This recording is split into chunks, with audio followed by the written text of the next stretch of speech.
Colleges के digital platform पे आपका स्वागत है। आज मैं आपको बीकॉम फर्स्ट ईयर के सब्जेक्ट बिजनेस मैनेजमेंट में topic development of management thoughts के बारे में बताऊंगी। डेवलपमेंट ऑफ मैनेजमेंट थॉट्स के बारे में पिछले 4 क्लासेस में हम लोगों ने पढ़ा था। Ancient thoughts of management, classical thoughts of management, new classical thoughts of management. आज लास्ट टॉपिक हम पढ़ेंगे मॉडर्न थॉट्स ऑफ मैनेजमेंट या modern theory of management. Modern theory में 2 अप्रोच हैं, एक है सिस्टम अप्रोच, दूसरा कंटिजेंसी अप्रोच। दोनों के बारे में हम इस क्लास में जानेंगे। जैसे यहाँ देखिए कि ये दो अप्रोचेस में डिवाइड है। एक पहला है सिस्टम अप्रोच, दूसरा है कंटिजेंसी अप्रोच। चलिए आते हैं, देखते हैं मॉडर्न मैनेजमेंट थॉट्स क्या होता है। नाम से ही पता है, आधुनिक प्रबंध विकास विचारधारा, आधुनिक प्रबंध के विकास की विचारधारा। तो अभी पिछले क्लासेस में आप लोगों ने पढ़ा था कि बिहेवियरल थॉट्स, जो न्यू क्लासिकल थियोरी का एक पार्ट था बिहेवियरल थॉट्स। तो बिहेवियरल थॉट्स में हमने देखा था कि वो 1940 में आया था। बिहेवियरल थॉट कि ह्यूमन बिहेवियर से रिलेटेड था वो, लेकिन उसके जस्ट बाद आया ये मॉडर्न मैनेजमेंट थॉट्स। ये आया 1950 के बाद। जैसे यहां देखते हैं, management is the organisational process. जो मैनेजमेंट क्या है? एक प्रक्रिया है, जिसका एक संस्था की एक प्रक्रिया है। दैट इंक्लूड, जिसमें क्या क्या इंक्लूड होता है? स्ट्रेटेजिक प्लानिंग, स्ट्रेटेजिक ऑब्जेक्टिव, वही planning, objective, managing resources, developing the human and financial assets needed to achieve objectives and reasoning result. किसी भी लक्ष्य तक पहुंचने के लिए या रिजल्ट तक पहुंचने के लिए या रिजल्ट को मापने के लिए क्या क्या करना होता है? क्या क्या करना होता है? स्ट्रेटेजिक प्लानिंग करनी होती है, सेटिंग ऑब्जेक्टिव, गोल निर्धारण करना होता है, मैनेजिंग रिसोर्सेज, जो रिसोर्सेज है उनको मैनेज करना रहता है, developing the human and financial assets, deploying the human and financial resources assets needed to achieve objective. इस तरह से हम देख सकते हैं कि ये सारे काम करने के लिए जो मॉडर्न थॉट्स है उसमें क्या बताया गया? उसमें बताया गया एक system approach and contingency approach. इन दोनों अप्रोचेस के थ्रू कि एक मैनेजमेंट में क्या करना चाहिए कि ऑर्गेनाइजेशन उसका डेवलप हो। तो आइए जानते हैं पहले सिस्टम अप्रोच के बारे में कि सिस्टम अप्रोच क्या होता है।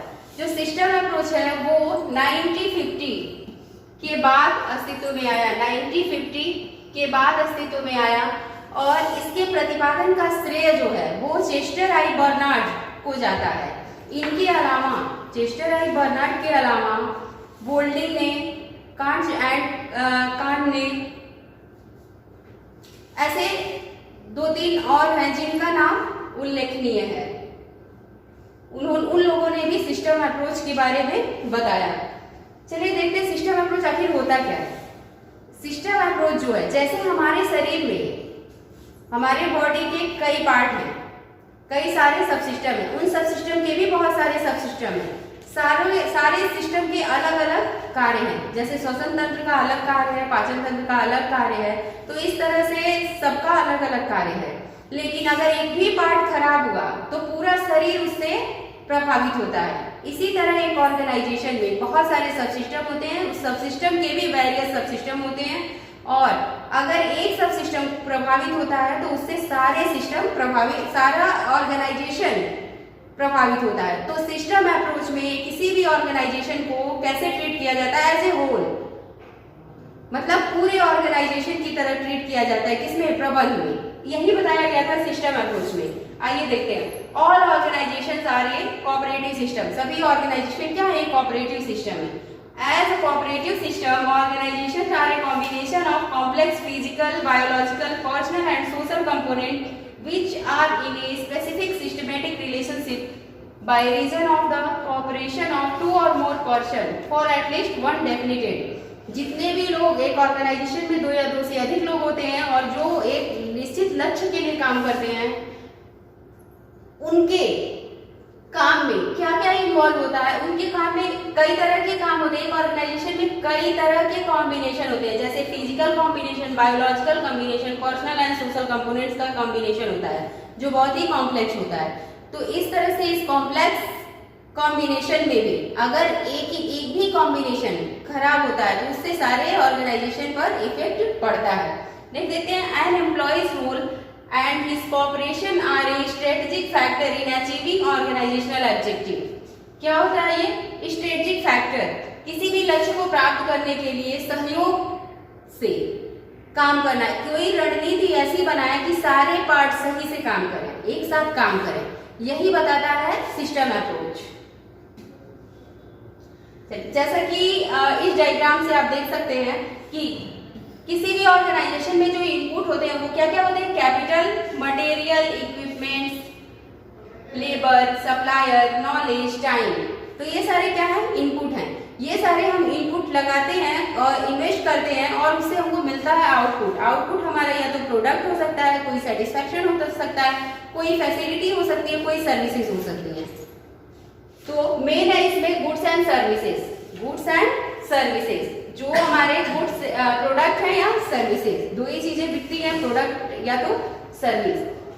तो इनको पाने के लिए अल्टरनेटली इतने सारे ट्रांसपोर्टेशन सिस्टम काम करते हैं। कौन कौन से? Alteration, transportation, storage, inspection. Transportation का काम होगा ही होगा। किसी भी प्रोडक्ट को एक जगह से दूसरे जगह ले जाना है तो ट्रांसपोर्टेशन काम करता है। एक स्टोरेज, वेयर हाउसिंग, इंस्पेक्शन, जो भी उसमें जांच होती है वो। तो इस तरह से ये सारे ट्रांसपोर्टेशन सिस्टम काम करते हैं किसी भी आउटपुट को प्राप्त करने के लिए। अगर इसमें से इनपुट में से कोई एक भी प्रभावित करता है इनको, या ये ट्रांसपोर्टेशन सिस्टम में से कोई एक भी प्रभावित होता है, तो ये हमारा आउटपुट जो है, जो उस ऑर्गेनाइजेशन का लक्ष्य है, ऑब्जेक्टिव है, वो प्राप्त नहीं होगा। फिर ये फीडबैक, ये आउटपुट से फीडबैक मिलता है और वो फीडबैक, उस फीडबैक को प्राप्त करने के बाद क्या करना पड़ता है? उस फीडबैक की मॉनिटरिंग एंड उस पर कंट्रोल करना पड़ता है कि नेक्स्ट टाइम वो और अच्छा हो, वो फीडबैक और अच्छा हो, नेक्स्ट टाइम जो भी उसमें प्रॉब्लम्स आए हैं वो खत्म हो। फिर वो इनपुट में चेंजेस करते हैं। इसके अकॉर्डिंग जो मॉनिटरिंग और कंट्रोल में पता चलता है कि जो भी डाउट है, जो भी प्रॉब्लम है, उनके क्या सॉल्यूशन है, क्या सुझाव है, क्या आवश्यक, वो इनमें क्या करते हैं? हम इनपुट के लिए देते हैं, प्रोवाइड कराते हैं। फिर इनपुट से हमको एक अच्छा फिर से आउटपुट प्राप्त होता है। इनमें प्रभावित क्या करता है? इन्वायरमेंटल फैक्टर प्रभावित करता है इन सबको। कैसे इन्वायरमेंटल फैक्टर प्रभावित करता है देख सकते हैं। जो इन्वायरमेंटल फैक्टर वो कस्टमर है, ग्राहक प्रभावित करता है। नेक्स्ट है सप्लायर, जो सप्लायर है वो प्रभावित करते हैं इनको। कंपटीटर प्रभावित करते हैं। रूल रेगुलेशन जो होता है वो प्रभावित करता है। इकोनॉमी प्रभावित करता है और टेक्नोलॉजी। ये सभी इन्वायरमेंटल फैक्टर प्रभावित करते हैं किसको? इस ट्रांसपोर्टेशन सिस्टम। चलिए, तो ये हमारा सिस्टम अप्रोच। अब देखते हैं कैरेक्टरिस्टिक्स ऑफ सिस्टम अप्रोच क्या है। जो सिस्टम अप्रोच है उसकी विशेषताएं क्या है? पहला विशेषता, management as an open system. Management as an open system, यह एक खुली प्रणाली है। कैसे? जैसे ब्यूरोक्रेसी था, आप एंशिएंट थॉट्स ऑफ मैनेजमेंट पढ़े थे, जो पुरानी विचारधारा थी मैनेजमेंट की, वो क्या थी? वो क्लोज सिस्टम थी, वो बंद प्रणाली थी। उसमें क्या था कि इस बंद प्रणाली में management as a open system, इस बंद प्रणाली में क्या जो ब्यूरोक्रेटिक सिस्टम था, जो एंशिएंट सिस्टम था, उसमें क्या था? प्रबंध, जो मैनेजमेंट वर्ड था वो खुले रूप में नहीं था, वो बंद प्रणाली में था। मतलब उसमें कुछ भी डिफाइन नहीं था, मैनेजमेंट डिफाइन नहीं था। लेकिन मॉडर्न अप्रोच में क्या था? Open system, management open system में हो गया। मैनेजमेंट के जितने भी रूल रेगुलेशन है वो खुले हैं। क्या किसकी कितनी अथॉरिटी है, किसकी कितनी रिस्पॉन्सिबिलिटी, ये सारे डिफाइन होते हैं। तो इस तरह से हम कह सकते हैं management as an open system in modern development of management. Next देखिए, management as a social technical system. ये सिर्फ सोशल सिस्टम नहीं है, मैनेजमेंट प्रबंध है सिर्फ सोशल सिस्टम नहीं, इसमें टेक्निकल भी इन्वॉल्व है। सिर्फ सोशल सिस्टम पे कंट्रोल करके या मैनेज करके हम कोई किसी भी ऑर्गेनाइजेशन को डेवलप नहीं कर सकते। मैनेजमेंट में मानव के साथ साथ, समाज के साथ साथ हमको मशीनरीज पे, टेक्नोलॉजी पे नियंत्रण करना पड़ता है। तो इसलिए हम कह सकते हैं management as a social and technical system. Next देखते हैं हम मैन मेड सिस्टम। ये क्या है? मैन मेड सिस्टम है। ये व्यक्तियों द्वारा बनाया गया है, इसमें परिवर्तन किया जा सकता है। जो भी प्रोडक्ट या जो भी चीज, जो भी वस्तु है, अगर व्यक्तियों द्वारा बनाई गई है तो उसमें परिवर्तन हम कर सकते हैं। नेक्स्ट है एडॉप्टिव यानी अनुकूल। ये क्या है? परिस्थिति के अनुकूल हम इसमें चेंजेस भी कर सकते हैं। जिस तरह की परिस्थिति है उस तरह का मैनेजमेंट हम कर सकते हैं। मल्टी डिसिप्लिनरी, इसमें मल्टी डिसिप्लिन होता है, मतलब एक तरह के इसमें रूल रेगुलेशन, एक तरह के नियम नहीं होते, इसमें ये मल्टी डिसिप्लिनरी होता है। देखिए मल्टी पर्पस ओरिएंटेड, जो प्रबंध होता है किसी एक उद्देश्य के लिए प्रबंध नहीं किया जाता, इसका उद्देश्य मल्टी पर्पस होता है। नेक्स्ट है inter relation between factor and component. इसमें क्या होता है? एक इंटर रिलेशन होता है किसके किसके बीच? फैक्टर एंड कंपोनेंट, जो हमारे घटक है और जो हमारे कारक है उन दोनों के बीच इंटर रिलेशन होता है। नेक्स्ट है फीडबैक। फीडबैक से ही पता चलता है कि हमको इनपुट में क्या चेंजेस करने हैं और फिर हम अच्छा आउटपुट प्राप्त कर सकते हैं। तो ये सारे सिस्टम अप्रोच के कैरेक्टरिस्टिक्स हैं। चलिए नेक्स्ट देखते हैं कंटिंजेंसी अप्रोच। जो कंटिंजेंसी अप्रोच है वो क्या है देखते हैं। कंटिंजेंसी अप्रोच में this approach was developed by J.W. Lorsch and P.R. Lawrence, इन दोनों के द्वारा डेवलप किया गया था। क्या? Contingency approach. इसको कहते हैं संयोगिक विचारधारा, नाम से ही पता है संयोग। तो आप लीडरशिप के in the case of leadership देखे होंगे कि कंटिंजेंसी अप्रोच क्या होता है, यानी परिस्थितियों के अकॉर्डिंग। तो आप देखिए, this is new approach to management, the basic essence of this approach.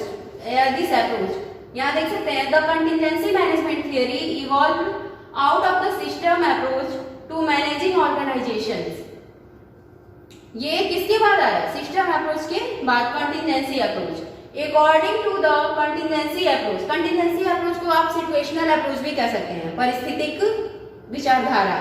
देखिए according to contingency approach management is situational. यहाँ देख लीजिए वही चीज है कि contingency approach also known as situational approach. Hence there exists no single best approach to management as situations that a manager faces in always changing। हमेशा एक manager को चेंजेस, बदलाव का सामना करना पड़ता है और उस बदलाव में अगर वह अपने उस बदलाव में उस परिस्थिति के अकॉर्डिंग खुद को चेंज नहीं कर सकता, खुद को चेंज करके डिसीजन नहीं ले रहा है, तो वो एक अच्छा प्रबंधक नहीं होगा। नेक्स्ट देखिए, however situation are often similar to the extent that some principles of management can be effectively applied by identifying the relevant contingency।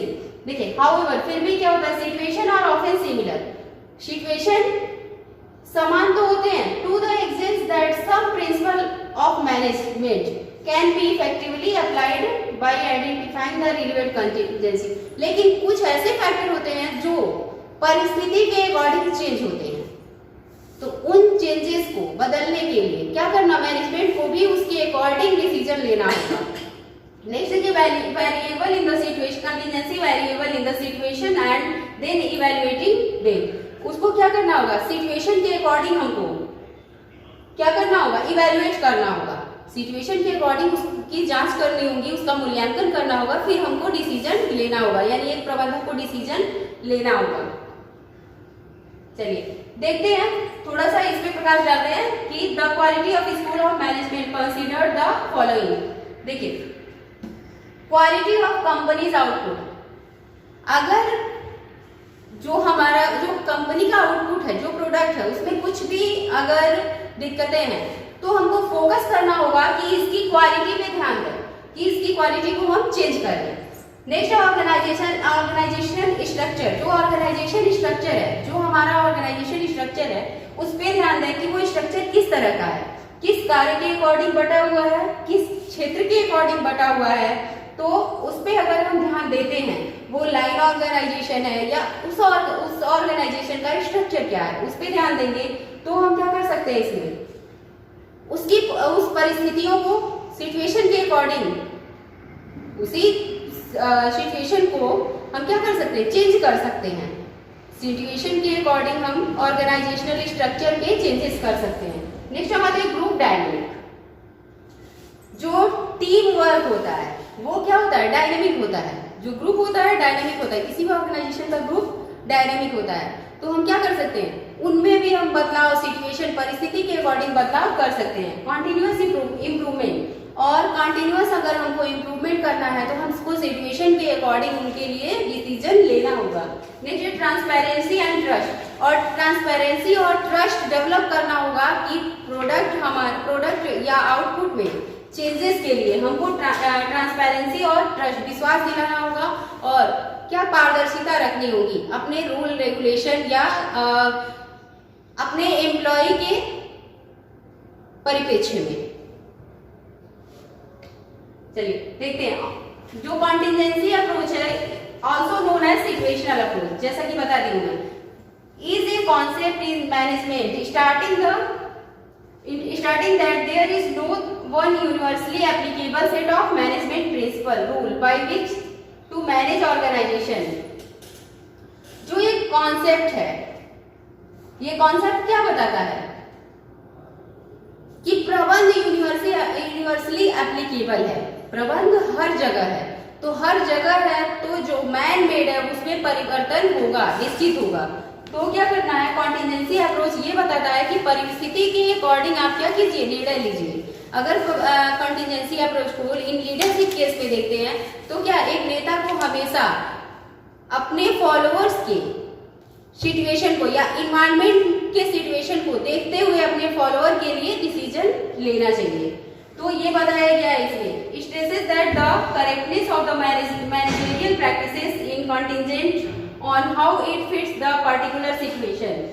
कोई भी प्रैक्टिसेस हमको करना है, कोई भी प्रैक्टिसेस करना है तो हमको क्या करना पड़ेगा, सिचुएशन, संयोग, on how it fits the particular situation, उस सिचुएशन के लिए कौन सा संयोग, कौन सा अवसर सही है, इसका निरीक्षण करना होगा। तो ये बताता है हमारा कॉन्टिजेंसी अप्रोच। अब इससे जो क्वेश्चन बनते हैं देख लेते हैं। Discuss in detail the modern thoughts of management. Modern thoughts of management में आप दोनों को डिफाइन कर सकते हैं। डिस्कस द सिस्टम अप्रोच, यानी सिर्फ सिस्टम अप्रोच को आप डिफाइन कर सकते हैं। What do you understand by contingency approach, आप कॉन्टिजेंसी अप्रोच से क्या समझते हैं, इसको डिफाइन करना है। नेक्स्ट हम अगली क्लास में अगला टॉपिक पढ़ेंगे। आज डेवलपमेंट ऑफ मैनेजमेंट थॉट्स खत्म हुआ यहाँ तक के लिए थैंक यू।